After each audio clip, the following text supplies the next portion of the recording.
Welcome to Author. My name is Sven Davison, and today I have Cherie Kephart talking about her book, A Few Minor Adjustments. It's a healing memoir about her trials and tribulations with an illness that nobody could diagnose and how she used Eastern and Western medicines to help her heal. So here we go. Welcome to Author. My name is Sven Davison. I'm here with Cherie Kephart, and we're talking about her book, A Few Minor Adjustments. So tell me what it's about.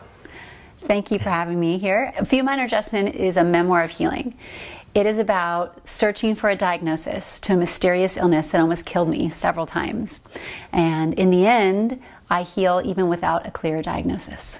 So it's giving hope and inspiration to people who are suffering from a mysterious illness, and they go along the journey with me from Africa when I first got sick, all around the world, back to California, and going from doctor to doctor, doing experimental treatments and trying to find what's wrong with me. And I was dying and I didn't know why. So I was 23 and I enlisted in the US Peace Corps, and I was going to Zambia, Africa.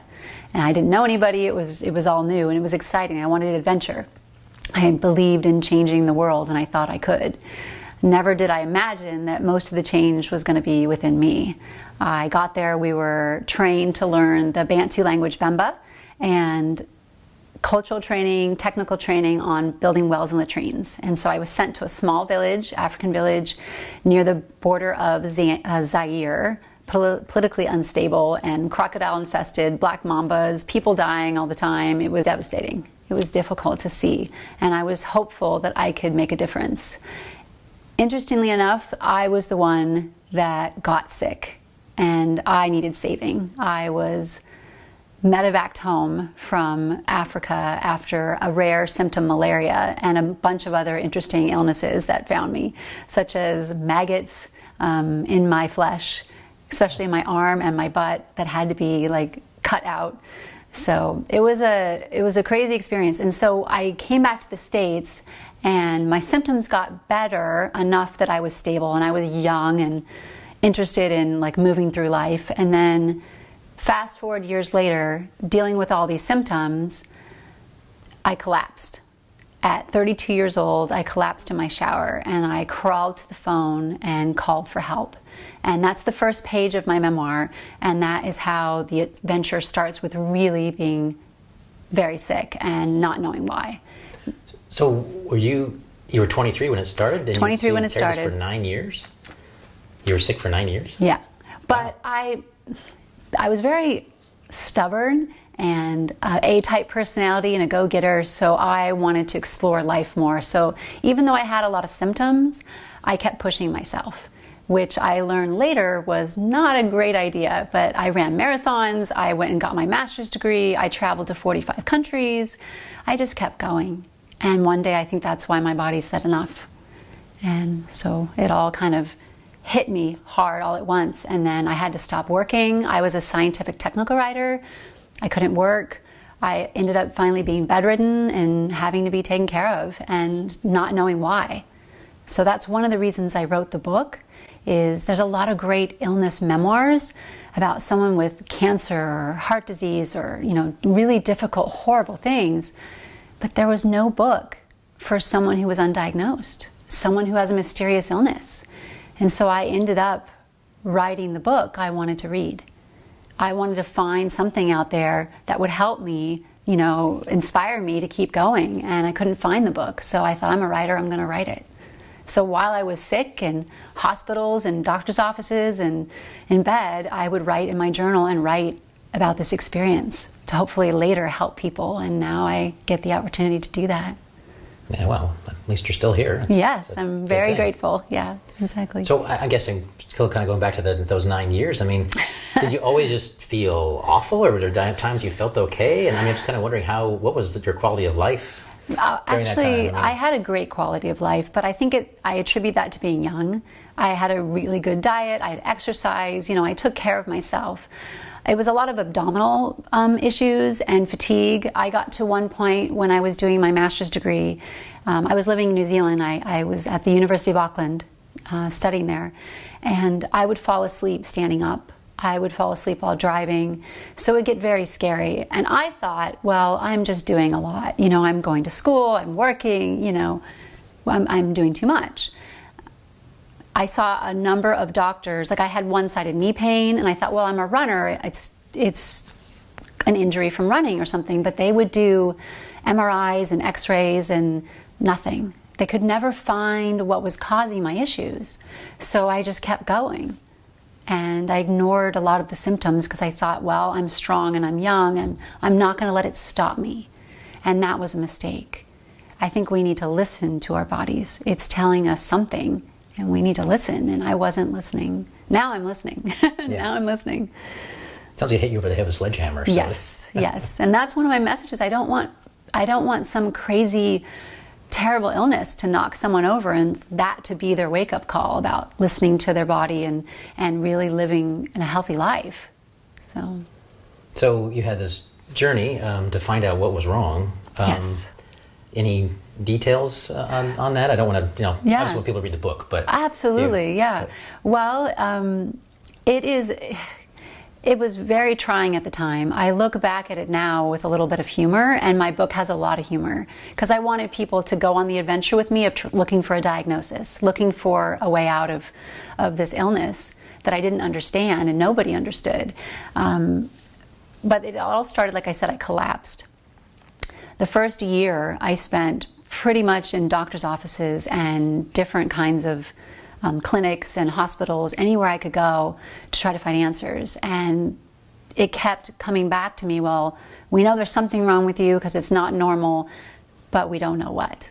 And that was one of the most disheartening things about the journey, is because when you have a diagnosis, there's often compassion and people understanding. As humans, we want to understand things.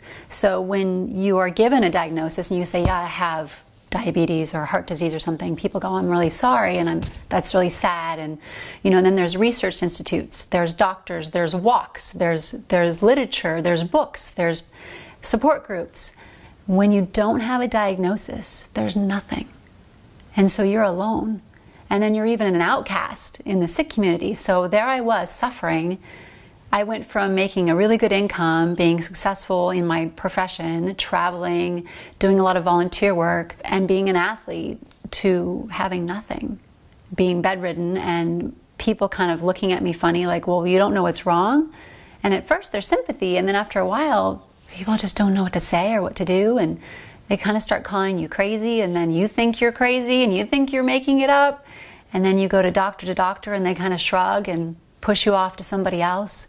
So the journey is really about that, is although I wanted my 27 symptoms to go away, and I counted at one time, that's how many diverse symptoms I had, I really wanted an answer.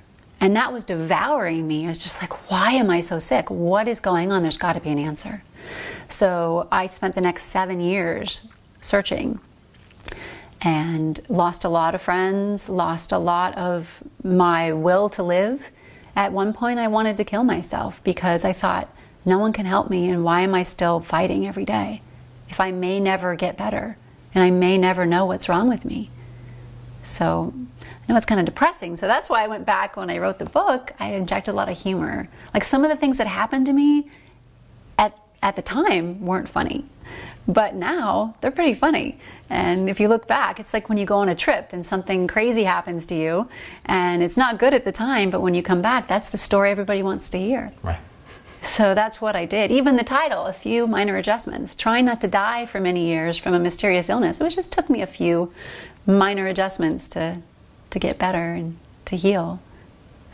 So ultimately, where did you find help? Western medicine, Eastern medicine, combination? How did you find your final diagnosis, and how did you actually get to heal?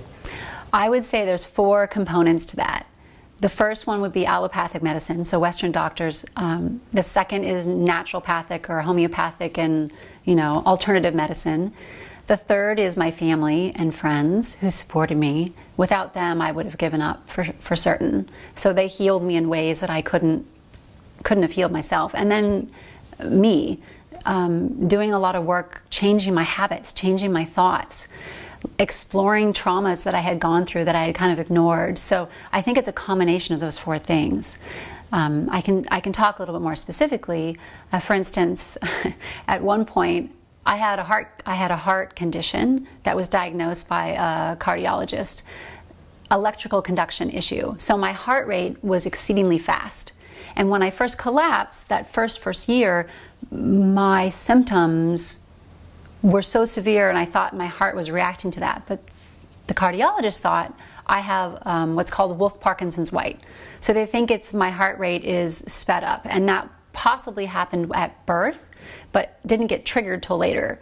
So, but they weren't sure. So here's the ambiguity. They didn't know, because I had so many other symptoms, if that was really what I had, or if it was because of these other things going on with my body, or something that happened in Africa.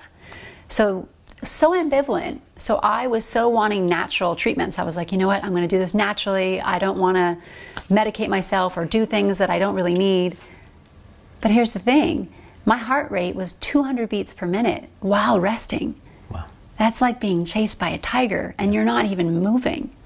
I remember being in a cardiac unit, and the nurses were like, they'd rush in and go, what are you doing in here? Are you jumping on the bed? And I'm just lying there thinking, I'm not doing anything. So finally, I gave in and said, you know what? I need to be open-minded about this. My heart is failing, and everybody, even the naturopathic doctor, says, you need to do something. So I had exploratory heart procedure, which helped.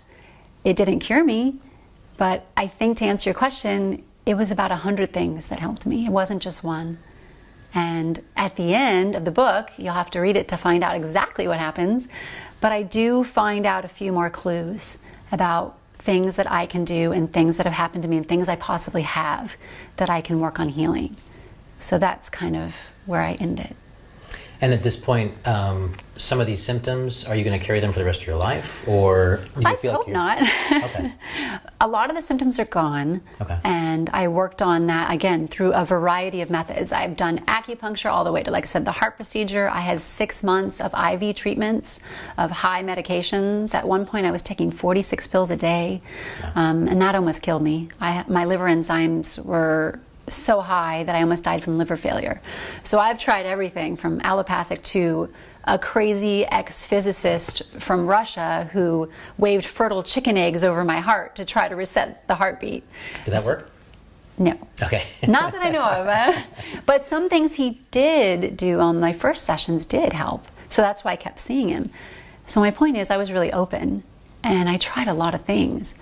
But what I learned is that a lot of it, change had to be within me, because I was fighting my illness, and I was such a go-getter, and I thought I can overcome this. But I realized it was so complex, and our bodies want to heal, so I had to really just kind of change my attitude and my thoughts about the whole thing, and really just be open to whatever my body needed to heal. And I know that's a little esoteric, but it's the truth. As I went, it was just like, let's focus on what's today, what do I need today, what symptom do I need to address. So now I'm still healing, and my biggest symptom is fatigue, because I think I've been through so much trauma, and trying not to die for quite a long time is is draining. So I think that's the big one, and I have a few other ones, but most of the time I'm stable and doing well. I think it's just still a journey for me, and I'm still learning. And are you able to do some of the things you used to do? Can you run marathons anymore? Oh gosh, no. No. Okay. My idea of running is running an errand. Okay. I am much more calm and centered and balanced. I do a lot of yoga. I walk. I do a little bit of swimming, but my fatigue is still one of the barriers. But I know that I don't need to run a marathon anymore. Like, I found other things I've kind of reinvented myself. So what I find with illness is, if you try after the illness to go back to the person you used to be, you're probably going to get sick again. And I tried that when I first started healing. I tried to start doing things that I used to do, and it didn't work out so well. So I realized my body is wanting something different. And I'm listening, and I'm saying, okay, I want a peaceful, more simple life. And so me, right now, like Saturday night that's fun is watching a movie, or doing a jigsaw puzzle, or meeting someone for a meal. And I used to like go out dancing and then let's go ride a bike for 10 miles. And then the next day I would compete in volleyball for 6 hours and then go to the gym. And, you know, that was a typical weekend for me. And it was never tired. I was never not doing enough. Now I can't imagine. So I've completely changed and I'm happy. I actually used to miss the things I used to do, but I don't anymore because I feel better. I feel balanced and happy. So. You feel better, I think, spiritually now than you did back then? Mentally, emotionally, physically, spiritually. Yeah, there's this part of me that realizes the person I used to be was too much. I mean, I was fast about everything and excited about life, and I wanted to do everything. So I never let anything slow me down. But you can only sustain that for so long. I mean, when you're young, it's fine, but when you start aging, even just in your 30s, your body's asking you, please, you know, slow down. And so I had to really be taught a lesson to get to this place, which I hope people will learn to slow down and enjoy life and be more balanced without having to go through something like I have. Yeah. Stop and smell the roses kind of thing. Yeah.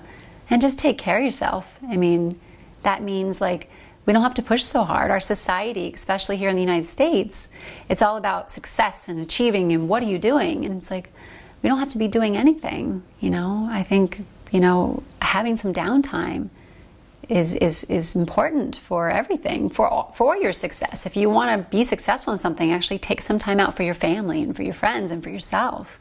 That will actually give you more energy when you go to do the thing that you want to do. Please subscribe so my dad can make more videos like this. Thank you.